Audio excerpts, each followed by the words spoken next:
सहारा वाळवंटात मॅरेथॉन धावता धावता तो अचानक गायब झाला. 7-8 दिवस त्याला पूर्ण वाळवंटात शोधलं गेलं, पण तो सापडलाच नाही. त्याची डेड बॉडी मिळत होती ना आणखी काही. पण मग 9 दिवसानंतर तो थेट दुसऱ्या देशाच्या बॉर्डरवर सापडला. पण या दिवसात त्याच्यासोबत जे जे झालं ते खूपच भयानक होतं. पण वाळवंटात त्याच्यासोबत नेमकं काय घडलं होतं, तो अचानक गायब कसा झाला होता आणि थेट दुसऱ्या देशाच्या बॉर्डरवर कसा काय सापडला, जाणून घेऊया या व्हिडिओच्या माध्यमातून. ही गोष्ट सुरू होते 1994 मध्ये. इटलीचे एक पोलीस अधिकारी आणि खेळाडू मॉरो प्रोस्पेरी यांनी जगातल्या सर्वात कठीण मानल्या जाणाऱ्या मॅरेथॉन डेस सेबल्स मध्ये भाग घेतला. यात 134 जणांनी भाग घेतला होता. ही काही साधी सुधी धावण्याची स्पर्धा नव्हती. सहारा वाळवंटातलं 250 किलोमीटरचं अंतर 7 दिवसात पार करायचं होतं. यात धावपटूंना स्वतःचं अन्न, झोपण्याचं सामान आणि इतर वस्तू पाठीवर एखाद्या बॅग मध्ये घेऊन धावावं लागायचं. ऑर्गनायझर्स फक्त ठराविक ठिकाणी पिण्याचं पाणी द्यायचं. या मॅरेथॉनचे पहिले 3 दिवस मॉरोसाठी खूपच चांगले गेले. ते या स्पर्धेला घेऊन खूप एक्सायटेड होते आणि आघाडीवर सुद्धा होते. पण 4थ्या दिवशी असं काही घडलं की त्यांच्या पायाखालची जमीनच सरकली. कारण त्या दिवशी अचानक निसर्गाने आपलं भयानक रूप दाखवलं. दुपारची वेळ होती. तापमान 46 अंशाच्या वर गेलं होतं. अचानक वाळूचं एक प्रचंड मोठं वादळ आलं. काही सेकंदात सगळीकडे अंधार झाला. डोळ्यांसमोरचं काहीच दिसेनासं झालं. वाळू चेहऱ्यावर आदळत होती आणि श्वासावाटे शरीरात जात होती. तरीही मॉरो घाबरले नाही. त्यांनी आपला चेहरा कापडाने झाकला आणि ते स्वतः धावतच राहिले. त्यांना वाटलं की ते मॅरेथॉनच्या रस्त्यातच आहे. पण हे वादळ तब्बल 8 तास चाललं आणि जेव्हा ते शांत झालं तेव्हा मॉरो पूर्णपणे रस्ता चुकले होते.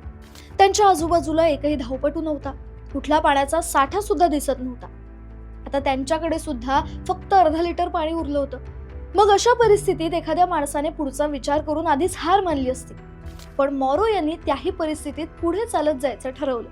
पुढे चालत चालत 1-2 नाही तर तब्बल 5 दिवस त्यांनी आपल्याकडे असलेलं निव्वळ अर्धा लिटर पाणी पिऊन घालवले.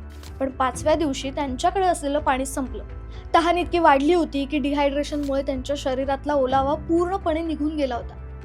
मग काय, जिवंत राहण्यासाठी त्यांनी स्वतःची लघवी प्यायला सुरुवात केली.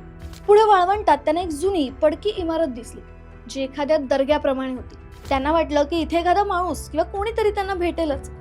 पण तिथे कोणीच नव्हतं. तिथे मोठ्या प्रमाणात वटवाघळं मात्र होती. शेवटी भूक भागवण्यासाठी त्यांनी तिथे असलेल्या वटवाघळांना पकडलं आणि त्यांचं रक्त प्यायलं. त्यानंतर त्यांनी जिवंत राहण्यासाठी कच्चे साप, सरडे आणि कीटक खायला सुरुवात केली. आता ऐकायला हे खूप भयानक वाटतं, पण सहाराच्या त्या नरकात जगण्यासाठी त्यांच्याकडे दुसरा कुठला पर्यायच नव्हता. हे सगळं करूनही मॉरो पूर्णपणे खचले होते.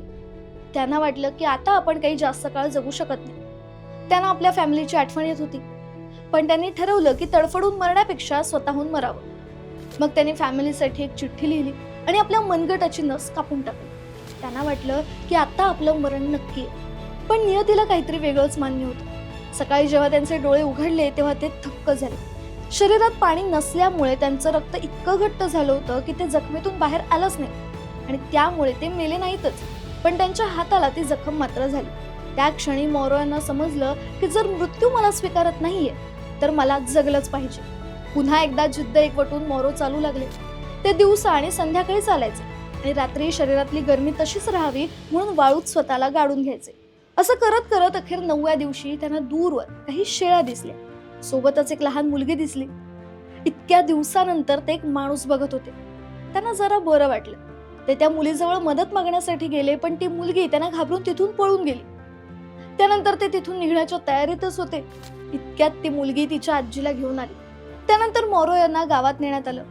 पण तिथे पोहोचताच त्यांना एक गोष्ट कळली की ते रस्ता चुकून मोरोक्को मधून चक्क अल्जेरिया या दुसऱ्या देशात पोहोचले होते. त्यांच्या शर्यतीच्या मार्गापासून जवळपास 300 किलोमीटरचं अंतर त्यांनी पार केलं होतं.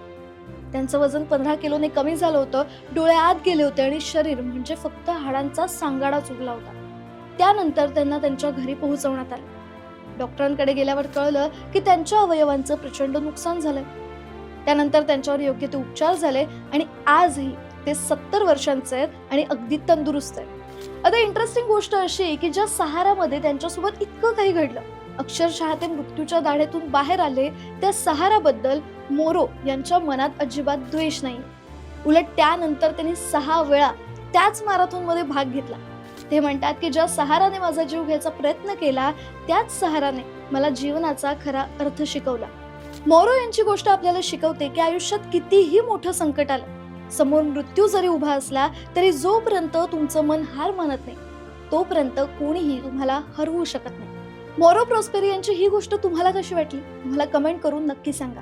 आणि अशाच इंटरेस्टिंग गोष्टी जाणून घेण्यासाठी गाजा वाजाला लाईक, शेअर, फॉलो आणि सबस्क्राईब करायला विसरू नका.